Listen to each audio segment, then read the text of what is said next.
इस सभा की अध्यक्षता करते सभापति महोदय, सम्मानित मंच, हमारे समक्ष उपस्थित सगाजनों, माताओं, बहनों, जो कार्यक्रम में समय ज्यादा देना चाहिए उस कार्यक्रम में कमजोरी, ये आपका कल पतन का कारण बनेगा। ये मेरी चेतावनी है और ये चेतावनी 60 साल के अनुभव से मैं दे रहा हूं। पूरे भारत का भ्रमण करके मैं ये निष्कर्ष निकाला, समय का मैनेजमेंट आवश्यक है। कार्यक्रम जो भी हो, सांस्कृतिक हो, मांगलिक हो,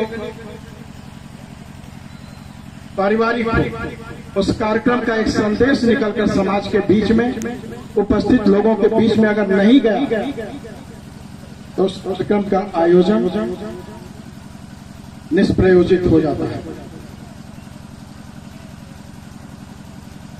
आपके सामने एक गीत प्रस्तुत किया गया था, जागृति गीत, बहुत ही बेहतर, भाई भूपेंद्र जी। मैं उसी को थोड़ा इलेबोरेट करूंगा, थोड़ा सा बढ़ाऊंगा, समय कोशिश करूंगा कि 5 मिनट में ही खत्म हो। और उसकी शुरुआत मैं करता हूं भारत के संविधान से।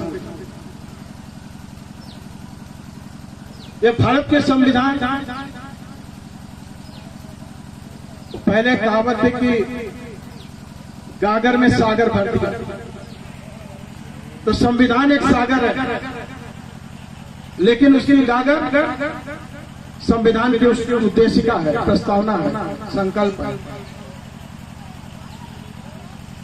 इस संकल्प को पारित करते हुए 13 दिसंबर 1946 में जब नेहरू जी ने इस संकल्प को पारित करवाने का प्रयास किया था, जिसको आज हम उद्देशिका बोलते हैं, उस समय इसको अंग्रेजी में ऑब्जेक्टिव कहा गया। उस पर जब बाबा साहब ने उनको समय मिला 17 दिसंबर को, तो उन्होंने कहा कि जो आपने ये ऑब्जेक्टिव हमारे सामने लाया है, इसको सुरक्षित करने का अगर आप प्राविधान नहीं करेंगे तो इस ऑब्जेक्टिव का कोई मतलब नहीं। नेहरू जी ने उन्हें आश्वासन दिया। उस समय तक बाबा साहब ड्राफ्टिंग कमेटी के चेयरमैन नहीं थे। उनको आश्वासन दिया कि इसमें कई चीज को हम संविधान के अनुच्छेदों में सुरक्षित करें। आइए पहले जाने कि उसके उद्देश्य क्या है। बड़े कष्ट की बात यह है कि हम 75वें वर्ष में पहुंच चुके हैं आजादी के, और आज तक संविधान की उद्देशिका का पाठ 26 जनवरी को न तो लाल किले से हुआ, न किसी कॉलेज के प्रांगण में हुआ, और न किसी प्राइमरी स्कूल में। अगर इसका कोई पाठ करता है सामाजिक संस्थाएं, तो 2 ही सामाजिक संस्थाएं, तीसरी नहीं है। एक अर्जक्सन और दूसरा पामसन। तीसरी कोई संस्था इसकी जमाती नहीं करता कि जिसके बारे में हम बताएं। इसलिए मुझे यह बताना जरूरी हुआ। मतलब मैं आपको 1949 में लेके जा रहा हूं, 26 नवंबर 1900 और आप समर्पित किया। तो क्या लिखा है? हम भारत के लोग भारत को संपूर्ण प्रभुत्व संपन्न लोकतांत्रिक गणराज्य बनाने एवं इसके समस्त नागरिकों को सामाजिक और अवसर में समता, इन सब में व्यक्ति की गरिमा और राष्ट्र की एकता और अखंडता को सुनिश्चित करने वाली बंधुता को बढ़ाने के लिए आज दिनांक 26 नवंबर 1949 को अतः द्वारा इस संविधान को अंगीकृत अधिनियमित और आरोपित कर। साथियों, छोटा विश्लेषण में दूंगा, करिए कि इस संविधान को हमने क्यों अंगीकृत किया, अधिनियमित किया, आत्मार्पित किया। तो उसका उत्तर आता है बंधुता बढ़ाने के लिए, टू प्रमोट फ्रेटर्निटी। कौन से पता को सुनिश्चित करे। हमें वो बंधुता नहीं चाहिए जो देश के टुकड़े टुकड़े कर दे। हमें वो बंधुता नहीं चाहिए संप्रदायों के बीच में नफरत भर दे। हमें ऐसे विचार नहीं चाहिए। फिर इस पूरे संविधान का उद्देश्य क्या रहा? इसके समस्त नागरिकों, उसमें हम और आप भी सम्मिलित हैं, और वो भी सम्मिलित है जो आगे भारत की नागरिकता को प्राप्त करेंगे। क्या उनके लिए करना है? उनके लिए सामाजिक, आर्थिक और राजनीतिक न्याय,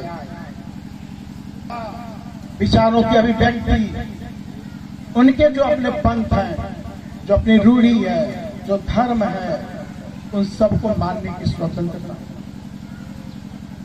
ये संविधान का ऑब्जेक्टिव, और सबसे बड़ा ऑब्जेक्टिव क्या है जिसको लक्ष्य कहा जाता है? वो है इस देश को संपूर्ण प्रभुत्व संपन्न लोकतंत्रात्मक गणराज्य बनाना। और ये जिम्मेदारी किसको दी है? हम भारत के लोग। अगर अंग्रेजी में कहिए we the people of India, people of India का एक शब्द बनाएंगे तो वो बनता है इंडियन। और इंडियन की डिक्शनरी में मामले खोज लेना, वहां लिखा है इंडिजीनियस, मूलवासी। इनकी ये जिम्मेदारी। भारतीय नागरिकों में भी सबसे बड़ी जिम्मेदारी मूलवासी आदिवासियों को दी गई। हम क्या कर रहे हैं? ऐसा हम कर रहे हैं क्या? नहीं, क्योंकि हमने उस स्तर तक की शिक्षा लेने का प्रयास नहीं किया। इस नई शिक्षा नीति का लाभ उनको होगा जिनके घर में टनाटन है, आपके घर में नहीं। जिस देश की 81 करोड़ जनता 5 किलो अनाज का मुंह देख रही है, तो निश्चित रूप से उसके आगे के 40 करोड़ जनता हैंड टू माउथ होगी। किसी तरह कमा खा रही होगी, वो रोज कुआं खोद के पानी पी रहे हैं। तो फिर कितने लोग इससे लाभान्वित होंगे? बड़े बड़े ठेकेदार, बड़े बड़े इंजीनियर। एक असिस्टेंट इंजीनियर भी इससे बाहर है। किसी को मुगालता हो कि हम कर लेंगे, नहीं कर पाओगे, जेई माने कुछ नहीं। ये स्थिति हो गई है, तो आप क्या करोगे? आपको खींचतान तक कक्षा 6 पास करा दिया जाएगा। उसके बाद आपको बोला जाएगा कि भाई पढ़ने में तुम ठीक नहीं हो, पैसा बर्बाद मत करो बाप का, चलो आप जो है बाल बनाने का गुण सीख लो, चमड़ा कमाने का गुण सीख लो, या मिट्टी के बर्तन बनाने का गुण सीख लो। यही सब है उसमें। तो आपको कहाँ डाल रहा है? छोटे धंधे में, जहां आप केवल कमा खा सकते हो, इकट्ठा नहीं कर सकते। लेकिन जो नई शिक्षा नीति की पूरी जंजीरों को तोड़ के आगे बढ़ेंगे, वो आर्टिफिशियल इंटेलिजेंसी में काम करेंगे, वो रोबोट के साथ काम करेंगे, यानी उनकी इनकम आपसे ज्यादा होगा। इस तरह का ये गैप क्रिएट किया गया और एक नया ब्राह्मणवाद पैदा किया। जब मैंने शब्द कहा ब्राह्मणवाद, तो इसका बहुत गूढ़ मीनिंग है। ब्राह्मणवाद बाबा साहब अम्बेडकर के शब्दों में जो स्वविश्वास नहीं करता, इसको नकारता है, वही ब्राह्मणवाद है। ये हमारे अंदर भी खूब पड़ा हुआ है, फूट फूट के हमारे अंदर भरा हुआ है। एक दूसरे को देखने में कोई है नहीं। मित्रों, जब हम समता, स्वतंत्रता और बंधुता की बात करते हैं और आज हम गोंड वीरांगना महारानी दुर्गावती के 560वें शहीदी दिवस के रूप में श्रद्धांजलि प्रस्तुत करने के लिए उपस्थित हुए हैं, तो हम नारी समाज को नहीं भूल सकते। नारी समाज का उत्थान उसके घर से होगा, उसके मायके से होगा, उसके ससुराल से। ये जिम्मेदारी आप सभी पुरुषों की है। आप जो अपने लिए अपेक्षा करते हैं कि मेरे साथ समतामूलक व्यवहार हो, मुझे स्वतंत्रता मिले, वही आपको अपने घर की बच्चियों को, बेटियों को, अपनी पत्नी को भी देना होगा। अगर आप ऐसा करने में फेल होते हैं, असफल होते हैं, तो आपकी आधी शक्ति बहुत पीछे हो जाएगी।